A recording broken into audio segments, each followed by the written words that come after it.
श्री गणेशाय नमः। ओम श्री उमा महेश्वराय नमः। ओम श्री नर्मदेश्वर महादेवाय नमः।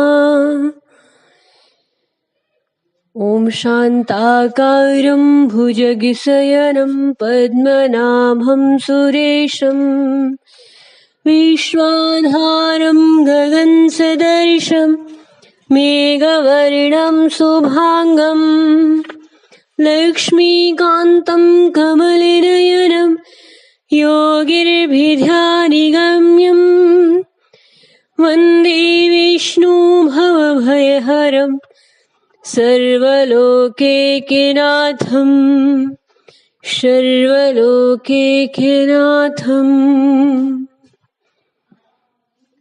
नमो नमः सर्वविदे शिवाय रुद्राय शर्वाय भवाय तुभ्यं स्थूलाय सूक्ष्माय सूक्ष्माय सूक्ष्मार्तिविधिविधात्रे नमस्तुभ्यं भगवते सुवर्ता अनन्ततेजसे नमस्ते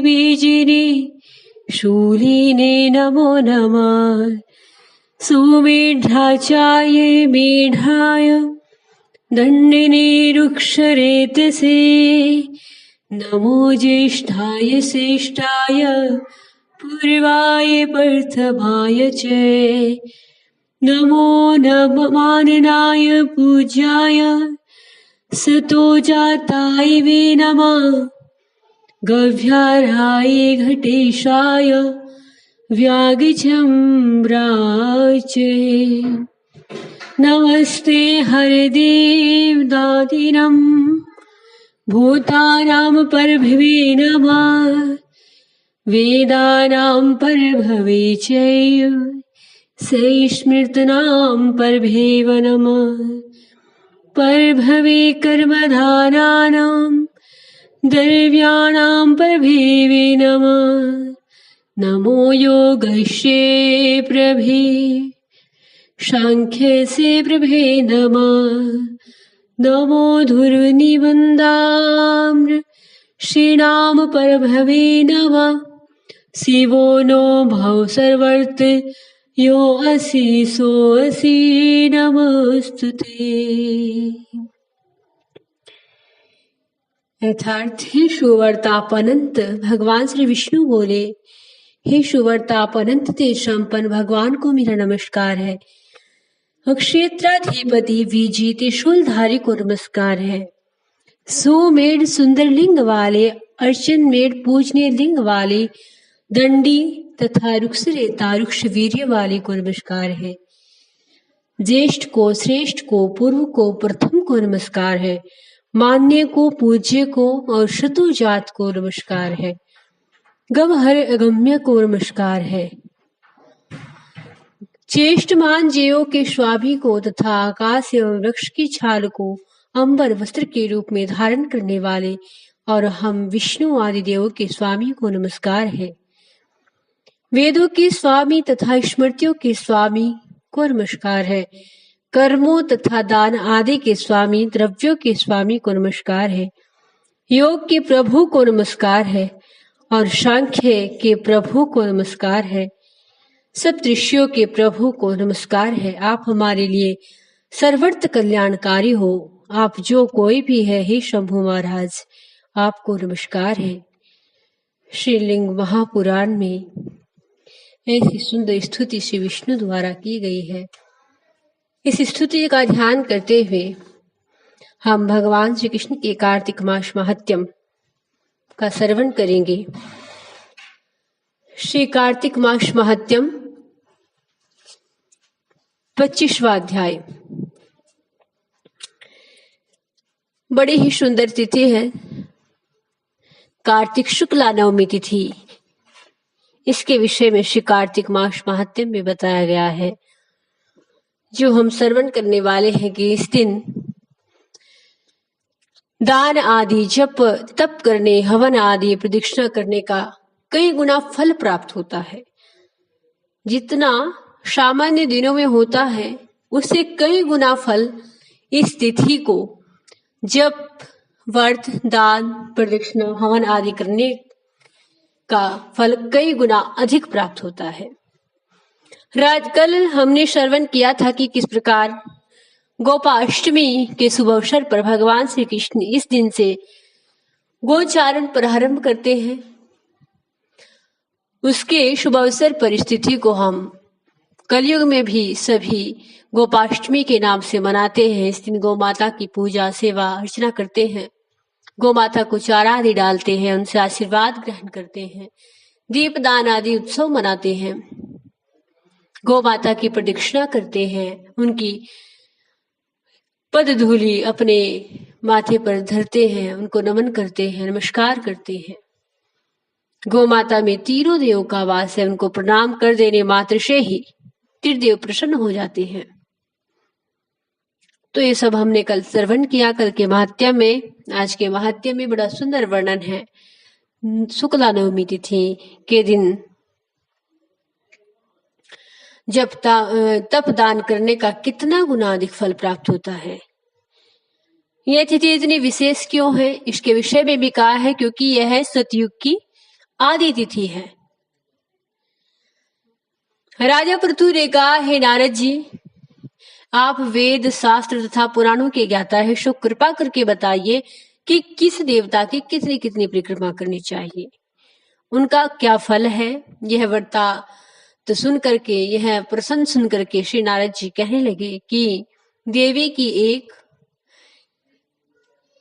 की एक प्रदक्षिणा करे और सूर्य की 7 प्रदक्षिणा करे, अग्नि की भी 7 प्रदक्षिणा की जाती है, श्री गणेश जी महाराज की 3 प्रदक्षिणा की जाती है, शिव जी की आधी परिक्रमा करे, पितरों की 3 परिक्रमा तथा 4 विष्णु भगवान की 4 परिक्रमा होती है।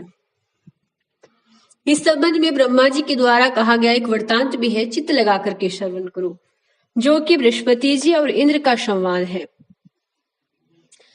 व्यवस्थ मनवंतर में एक बार सब देवताओं सहित इंद्र ने बृहस्पति जी के पास जाकर पूछा कि हे गुरुदेव, ब्रह्म काल से पहले यह सृष्टि कैसी थी, इंद्र आदि देवगण कैसे थे, उनका कर्म क्या था। यह सुनकर के बृहस्पति जी कहने लगे, उस समय की बात तो हम नहीं जानते, क्योंकि उस काल को बीते अब तक 6 मनवंतर हो चुके हैं, परंतु आप ही की नगरी में एक सुधर्मा नाम वाला है, वह सब कुछ बता सकता है, अतएव उसके पास चलिए। तब इंद्र आदि सब देवताओं को लेकर के बृहस्पति जी सुधर्मा के पास आई। सुधर्मा ने गुरुदेव सहित इंद्रादित्य को देख करके विधि पूर्वक पूजन किया, सत्कार किया, सुंदर आसन बैठने के लिए दिया। इंद्र सुधर्मा की राज्य लक्ष्मी वैभव को देख करके दंग रह गए। फिर उनसे पूछा कि हे सुधर्मा, इतनी राज्य लक्ष्मी तथा इतना वैभव तुम्हें कैसे प्राप्त हुआ, साथ ही तुमने कौन सा ऐसा यज्ञ, दान, तप किया है जिससे ब्रह्म कल्प से पहले की भी बात आप जानते हो। सुधर्मा ने कहा, हे इंद्र, जब 4 युगों की 1000 चौकड़ी बीत जाती है, तब ब्रह्मा जी का एक दिन होता है। उस एक दिन में 14 मनु और इंद्र होते हैं। जब हम विष्णु लोक में थे, तब वहां पर रहते हमारे सामने इतने ब्रह्मा हो चुके हैं कि हम उनकी गणना भी नहीं कर सकते। उसके बाद जब हम यहाँ स्वर्ग में आए तो हमने जो भी अच्छा कर्म करके इतनी लंबी आयु पाई, उसका विवरण सुनो। पहले जन्म में एक बांस भक्षी गिद्ध था। एक समय कार्तिक शुक्ला नवमी के अवसर पर श्री भगवान विष्णु के मंदिर में बैठा हुआ था कि एक शिकारी ने आकर के बाण मारा, जिससे घायल होकर के मैं श्री विष्णु भगवान के मंदिर में गिर पड़ा। उसी समय मांस के लोभी एक कुत्ते ने आकर के मुझको पकड़ लिया और उसे देख करके अन्य कुत्ते भी वहां आ गए। वह कुत्ता उनसे डर करके मंदिर के चारों ओर चक्कर लगाने लगा। अन्य कुत्ते भी उसके पीछे पीछे भागते रहे। इस प्रकार सबकी प्रदक्षिणा हो गई और इसी बीच मेरी मृत्यु हो गई। अब प्रदक्षिणा से भगवान अत्यंत प्रसन्न हुए और मुझे अपना परम पद प्रदान कर दिया। तो प्रदक्षिणा का ऐसा फल है। यह सुनकर के इंद्र अत्यंत ही प्रसन्न हुआ और उन्होंने भी विधि पूर्वक भगवान की पूजा और उनकी प्रदक्षिणा की। नारद जी कहते हैं, राजन, कार्तिक शुक्ला नवमी सतयुग की आदि तिथि है। उस दिन भगवान की पूजा, प्रदक्षिणा, व्रत, दान, तप, यज्ञ करने से कई गुना फल मिलता है। यदि कार्तिक शुक्ला नवमी को मथुरापुरी में जाकर के भगवान श्री कृष्ण का पूजन, श्री राधा रानी का पूजन व प्रदक्षिणा की जाए तो उससे अनंत फल की प्राप्ति होती है। प्रदक्षिणा करने में जितने पग उठते हैं उसके उतने ही कुल वैकुंठ में वास करते हैं। यदि मथुरापुरी बहुत दूर हो तो अन्य किसी धार्मिक स्थान पर प्रदक्षिणा करें। यदि यह भी संभव न हो तो ब्रह्मण, विष्णु की प्रतिमा, गो या गो के स्थान, तुलसी या श्री शालिग्राम जी की मूर्ति की प्रदक्षिणा कर लें। समुद्र सहित संपूर्ण पृथ्वी की परिक्रमा करने से जो फल मिलता है वही पर तुलसी जी और शालिग्राम जी की प्रदक्षिणा करने से मिल जाता है। तो कार्तिक मास में सभी तुलसी जी की पूजा करते हैं।